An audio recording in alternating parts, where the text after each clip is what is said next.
And the 1.7. big knock on gold has always been it doesn't pay Right. a yield, it doesn't pay a dividend, it just sits there. Now, you could say the same thing about holding cash. And we like to think that gold is kin to cash almost, that it has a moneyness and that in a free market, it would be widely accepted and circulate as money in some kind of form. That might be in a digital form, but backed by gold. But nonetheless, that's not the world we live in. There are laws about what you have to use for money and what you need to pay your taxes with and all that. So what can we do to make gold provide a yield? Well, just like when you make a deposit in a bank, for example, it's a demand deposit, but nonetheless, there is some risk of loss of your money if something were to happen to that bank or were to have a bank run, like we've seen with some banks earlier this year, the FTX Bank, for example. And if you put that money into a time deposit, like a 6 or 12-month CD, then you can't touch it for that period. So you understand that one of the reasons, one of the reasons you're willing to give up access to your money is to get a return on it, to turn $100 into $105 in a money market or a mutual fund, a simple savings deposit, a CD, whatever it might be. And so we're trying to do the same thing with gold and just say, look, not only is your gold not earning anything for you, it might even be costing you if you have enough that you need a safe deposit box at the bank or that you need a private vault. There are lots of private depositories all around the country. And I would just say as an aside, bank safe deposits are very, very dangerous at this point. Banks have been known to roll over for government officials, even short of a warrant. Banks have been known to allow both state and local officials in to a safe deposit box upon the death of the holder to audit it for estate tax purposes. A lot of bank branches, if you go to your big national chain banks, your B of A's, they're getting out of that business. They don't want to be in that business. There's no money in it for them. And if you read the fine print, oftentimes they are not liable for the contents of your safe deposit box. So, a lot of us, our grandparents had that sort of thing and they considered it secure. Maybe that was a local bank where they actually had a relationship. But that's changed, folks. I really urge people to get out of safety deposit boxes if you have them. You're just as good, I think, in a good safe at home, or if you have sufficient funds or sufficient heirlooms, keepsakes to, you might even consider a private vault. But you're sitting there, you're paying points, you're paying insurance at a private vault, and your gold's actually costing you money. So we're an alternative to that. Maybe you have 1,000 ounces, and at the end of the year, you'd like to have 1,050. If that sounds good to you, it's the kind of program you might be interested in. But really, if this business is ever to become what I think it can become, we are going to have to make that pitch to big institutional investors, big organizations, big trusts, sovereign wealth funds, whatever it might be, that hold far more physical gold than even super high net worth individuals or family trusts or whatever it might do in the West. And increasingly, culturally, it's almost a cultural matter as much as a financial matter. Those institutions are in the Middle East and in the Far East. Culturally, gold still animates the culture there in a way it doesn't in the West. In other words, people buy more of it in places like China and India and Turkey. They hold more of it as a percentage of their earnings or of their wealth. It forms a larger part of their estate or, when a married couple comes together. There's just a big difference in how people view gold in the Middle East and the East as opposed to how they view it in the West. So I believe that for Monetary Metals to become a big company, to really scale what we're doing, that part of the world is going to be key to that.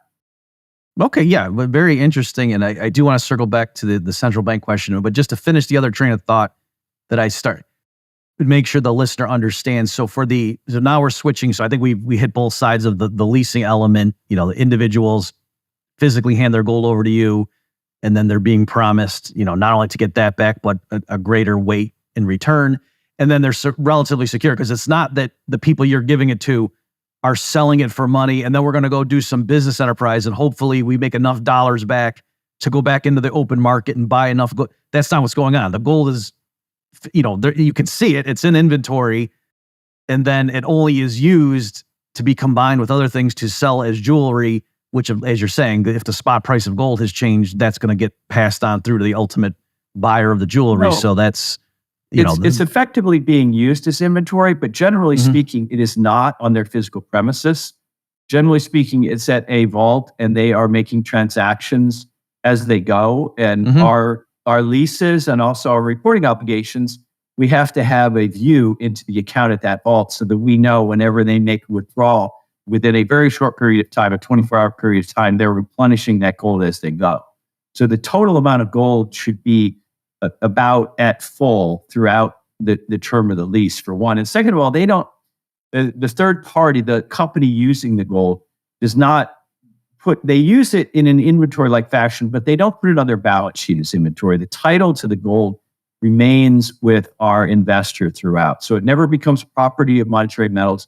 It never becomes property of the company using it. It's their property throughout, much in the same way that if you own an apartment and someone was leasing it, they're using it, but they don't own it.